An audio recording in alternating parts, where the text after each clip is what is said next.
Now, students, let's have a discussion on a very, very interesting topic.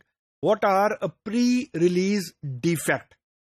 पहले तो ये समझें कि मैं किस चीज को प्री रिलीज डिफेक्ट बोल रहा हूं. मैं बेसिकली अगर डबल कोर्स में बोलूं वर्क अराउंड को मैं प्री रिलीज डिफेक्ट बोल रहा हूं. नाउ आपके दिमाग में आ गया कि वर्क अराउंड क्या चीज है. वर्क अराउंड उस चीज को बोलते हैं कि देखें, as a developer when we develop something we know कि कहां पे इशू है. चाहे क्लाइंट को पता हो या ना पता हो, डेवलपर को जरूर पता होता है कि व्हाट इज, यानी वो कौन सा सिनेरियो आएगा जहां पे कोड ब्रेक करेगा. ये डेवलपर को पता होता है.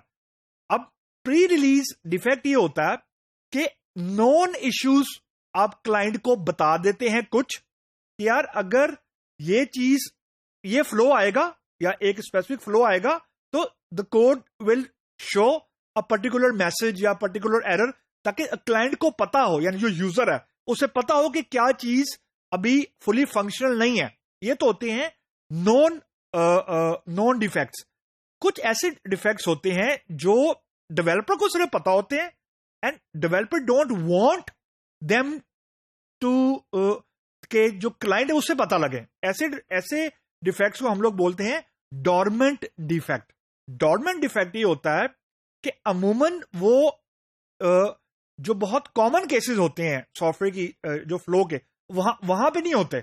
जो रेयर एरियाज हैं, रेयर एरिया से मेरी मुराद ये है कि फॉर एग्जांपल अगर आपके पास अगर 100 फ्लोज हैं या 100 आपके पास फीचर्स हैं, उनमें से जो 90% कस्टमर्स हैं वो 10 फीचर्स यूज कर रहे हैं फॉर एग्जांपल, और जो बाकी 90 फीचर्स हैं वहां पे ओवरऑल जो कस्टमर्स हैं उनमें सिर्फ 5 या 10% विजिट करते हैं. तो वो बेसिकली आपका ऐसा एरियाज हो गए जहां पे बहुत ज्यादा ट्रैफिक नहीं आ रही. तो अगर उन एरियाज में कोई नॉन इशू जो कि क्लाइंट को बताया नहीं हुआ, डेवलपर को पता है, यानी non issue for the developer, अगर उसमें कोई इशू आ जाता है तो उसको हम लोग बोलते हैं प्री रिलीज डिफेक्ट. कि डेवलपर को पता है कि ये इशू आएगा अगर एक पर्टिकुलर फ्लो ऐप के अंदर यूजर एक्सेस करेगा या एक पर्टिकुलर फॉर एग्जांपल स्क्रीन को एक्सेस करने की कोशिश करेगा तो वहां पे ब्रेक आ जाएगा. इसको हम लोग बोलते हैं प्री रिलीज डिफेक्ट. और ये इस तरह के जो डिफेक्ट होते हैं ये अमूमन उस वक्त ट्रिगर करते हैं जब नोइंगली या अननोइंगली क्लाइंट कुछ लो प्रायोरिटी एरिया में हिट कर देता.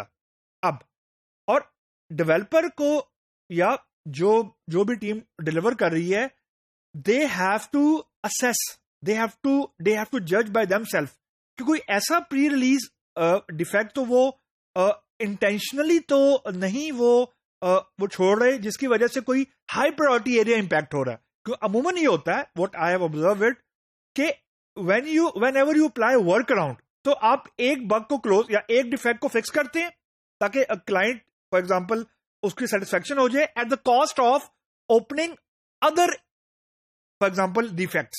इससे मुराद ये है कि अगर 6 क्लाइंट्स ने एक इशू रिपोर्ट किया है तो आपने वो एक इशू तो फिक्स कर दिया है, लेकिन वो एक इशू के फिक्स होने की वजह से, क्योंकि वो बेसिकली वर्क अराउंड था, आपके पास टाइम नहीं था या आपने आर्किटेक्चर सही तरीके से बनाया नहीं, व्हाटसोएवर, क्योंकि वो वर्क अराउंड था तो एक इशू तो फिक्स हो गए, यानी वो जो 10 कस्टमर थे वो सेटिस्फाई हो गए.